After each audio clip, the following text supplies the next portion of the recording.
ভাবুন তো, 2030 সালে বিশ্বকাপের মঞ্চ, চারপাশে হাজার হাজার দর্শকের গর্জন, আর আর্জেন্টিনার জার্সি গায়ে একদল নতুন তরুণ তারকা মাঠ কাঁপাচ্ছে।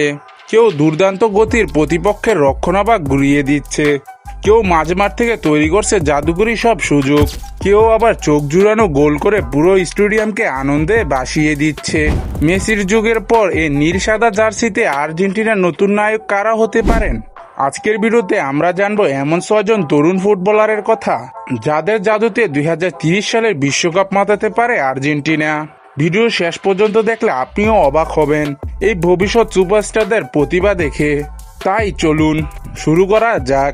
ফুটবল প্রেমী বন্ধুরা, এমন দারুণ সব বিশ্লেষণ এবং ভবিষ্যৎ তারকাদের খবরাখবর সবার আগে পেতে আমাদের এমটি স্পোর্টস অফিসিয়াল চ্যানেলটিকে সাবস্ক্রাইব করুন, পাশে থাকা বেল আইকনটি ক্লিক করে দিন।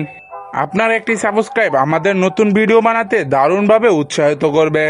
চলুন এবার মূল ভিডিওতে ফিরা যাক। তালিকায় সবার উপরে অর্থাৎ 1 নম্বরে রয়েছে পরিচিত মুখ আলেহান্দ্রো গার্নাচো।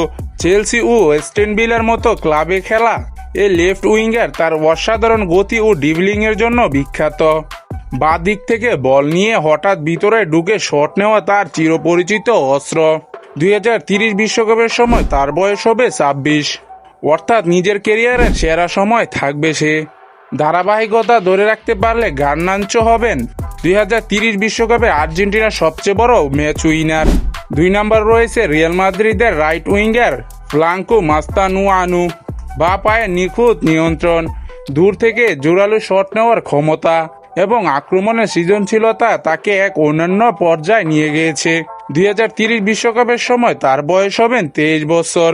রিয়াল মাদ্রিদের মতো বড় ক্লাবের খেলার অভিজ্ঞতা তাকে করে তুলবে আর্জেন্টিনার আক্রমণভাগের অন্যতম প্রধান ভরসা।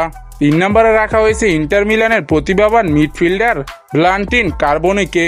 মাঝমাঠের বল নিয়ন্ত্রণ, নিখুঁত পাস বাড়ানো এবং আক্রমণ তৈরি করার দারুণ ক্ষমতা রয়েছে তার। ছোট জায়গায় বল ধরে রেখে হঠাৎ পাস দিয়ে ম্যাচের চিত্র বদলে দিতে সে পটু। 2030 সালের বিশ্বকাপে তার বয়স হবে 25 বছর, যা দলের জন্য দারুণ এক শক্তির উৎস হবে। 4 নম্বরে রয়েছে ম্যানচেস্টার সিটির তরুণ প্রতিভাবান ক্লডিও এচিবেরি। তার সবচেয়ে বড় শক্তি হলো দুর্দান্ত ড্রিবলিং এবং দ্রুত পায়ের কাজ। তার খেলার মধ্যে আর্জেন্টিনার ঐতিহ্যবাহী সৃজনশীল ফুটবলের স্পষ্ট ছাপ দেখতে পাওয়া যায়। 2030 সালে বিশ্বকাপে তার বয়স হবে 24 বছর। উন্নতি দ্বারা অব্যাহত থাকলে সে হবে আর্জেন্টিনার নতুন প্রজন্মের অন্যতম বড় ম্যাচ উইনার। তালিকার 5 নম্বরে রয়েছে এমন এক নাম যা শুনলে ফুটবল বিশ্বের কোটি কোটি মানুষ মন কৌতূহল জাগে। সে আর কেউ নয়, কিংবদন্তি লিওনেল মেসির বড় ছেলে থিয়াগো মেসি। আক্রমণাত্মক মিডফিল্ডার হিসেবে খেলে থিয়াগো।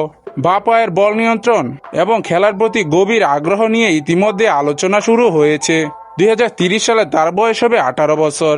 বিশ্বকাপের মূল স্কোয়াডে জায়গা পাওয়া কঠিন হলেও সে যদি নিজের প্রতিভা প্রমাণ করতে পারে তবে আর্জেন্টিনার হয়ে খেলার স্বপ্ন বাস্তব হতে পারে। তালিকায় 6 নম্বরে রয়েছে আর্জেন্টিনার নতুন প্রজন্মের আলোচিত তরুণ প্রতিভা কিকি রামোস। তিনি মূলত একজন লেফট উইঙ্গার হিসেবে খেলেন।